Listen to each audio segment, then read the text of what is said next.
ഇവാഞ്ചലിയും അനുദിന സുവിശേഷ വിചിന്തനം. ഈശോ മിശിഹായ്ക്ക് സ്തുതിയായിരിക്കട്ടെ. മത്തായിയുടെ സുവിശേഷം 5-ാം അധ്യായം 20 മുതൽ 26 വരെയുള്ള തിരുവചന ഭാഗങ്ങൾ. സഹോദരനുമായി രമ്യതപ്പെടുക. മത്തായിയുടെ സുവിശേഷം 5-ാം അധ്യായം മുഴുവനിലും ഒരു ക്രിസ്തീയ ജീവിതം എപ്രകാരം മുന്നോട്ട് പോകണമെന്ന് പഠിപ്പിക്കുന്ന ക്രിസ്തുവിനെ നാം കണ്ടുമുട്ടുന്നുണ്ട്. സുവിശേഷ ഭാഗ്യങ്ങളും മറ്റ് അനവധി പ്രവർത്തന രീതികളും എപ്രകാരം ചിന്തിക്കണമെന്നും എപ്രകാരം പ്രവർത്തിക്കണമെന്നും സഹോദരനോട് എപ്രകാരം ആയിരിക്കണമെന്നുമൊക്കെ ഈശോ പഠിപ്പിക്കുന്നുണ്ട്. ഈ പഠനങ്ങളൊന്നും അത്ര എളുപ്പത്തിൽ മുന്നോട്ട് കൊണ്ടുപോകുവാൻ സാധിക്കുന്നതല്ല എന്ന് വായനയിലൂടെ തന്നെ നമുക്ക് തിരിച്ചറിയാൻ പറ്റുന്നതുമാണ്.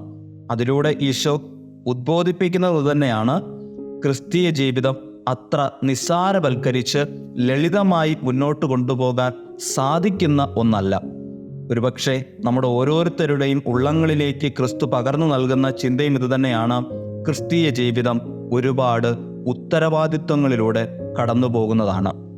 സുവിശേഷങ്ങൾ ആരംഭിക്കുന്നത്, നിങ്ങളുടെ നീതി നിയമജ്ഞരുടെയും ഫരീസയരുടെയും നീതിയെ അതിശയിപ്പിക്കുന്നില്ലെങ്കിൽ നിങ്ങൾ സ്വർഗരാജ്യത്തിൽ പ്രവേശിക്കുകയില്ല എന്നാണ്. അതായത് ഇതുവരെ എപ്രകാരം കടന്നു വന്നുവോ ആ രീതിയിലൂടെ കടന്നു പോകേണ്ടതല്ല ക്രിസ്തീയ ജീവിതമെന്ന് അവിടുന്ന് പറയാതെ നമ്മോട് പറഞ്ഞു വയ്ക്കുകയാണ്. ലൂക്കായുടെ സുവിശേഷത്തിലൂടെ കടന്നു പോകുമ്പോൾ നിയമജ്ഞരെ വിമർശിച്ചുകൊണ്ട് അവിടുന്ന് പറയുന്നുണ്ടല്ലോ, താങ്ങാനാകാത്ത ചുമട് മനുഷ്യരുടെ മേൽ നിങ്ങൾ വച്ചു കെട്ടുന്നു, സഹായിക്കാൻ ചെറുവിരൽ പോലും അനക്കുന്നുമില്ല. നിയമജ്ഞരും ഫരീസയരും ജനങ്ങളുടെ മേൽ പച്ചുകെട്ടിയിരുന്ന പുറമേയുള്ള ബാഹ്യമായ നിയമങ്ങളുടെ ഒരു ചട്ടക്കൂടുണ്ട്. എന്നാൽ സുവിശേഷങ്ങളിലൂടെ കടന്നു പോകുമ്പോൾ ക്രിസ്തു ബാഹ്യമായ ചേഷ്ടകളിലും ബാഹ്യമായ ചട്ടക്കൂടുകളിലുമല്ല വിശ്വസിക്കാനും പ്രവർത്തിക്കുവാനും നമ്മെ ഉദ്ബോധിപ്പിക്കുക, മറിച്ച് ആന്തരികമായ ചിന്തകളിലൂടെയും പ്രവർത്തികളിലൂടെയും വിശുദ്ധിയിലൂടെയും കടന്നു പോകേണ്ടതുണ്ട് എന്ന് അവിടുന്ന് നമ്മെ ഓർമ്മിപ്പിക്കാറുണ്ട്. ഇന്നത്തെ സുവിശേഷത്തിലും അവിടുന്ന് നമ്മെ ഉദ്ബോധിപ്പിക്കുന്നത് ഇതുതന്നെയാണ്. സഹോദരനുമായി രമ്യതപ്പെട്ടുകൊണ്ട് നീതിപൂർവകമായ വാക്കുകളിൽ വിശുദ്ധി വരുത്തിക്കൊണ്ട് കടന്നു പോകുന്നു എങ്കിൽ മാത്രമേ നിങ്ങളുടെ കാഴ്ച വസ്തുക്കൾ, നമ്മുടെ ഓരോരുത്തരുടെയും ബലികൾ സ്വീകാര്യമാകുകയുള്ളൂ എന്ന് അവിടുന്ന് നമ്മെ പഠിപ്പിക്കുകയാണ്. ക്രിസ്തീയ ജീവിതം അത്രയങ്ങ് നിസ്സാരവൽക്കരിക്കേണ്ട, എളുപ്പമായി കരുതേണ്ട ഒന്നല്ല. ചുറ്റുമുള്ള മനുഷ്യരോടും സഹചാരികളോടും നമുക്ക് കുറച്ചധികം ഉത്തരവാദിത്വമുണ്ട്.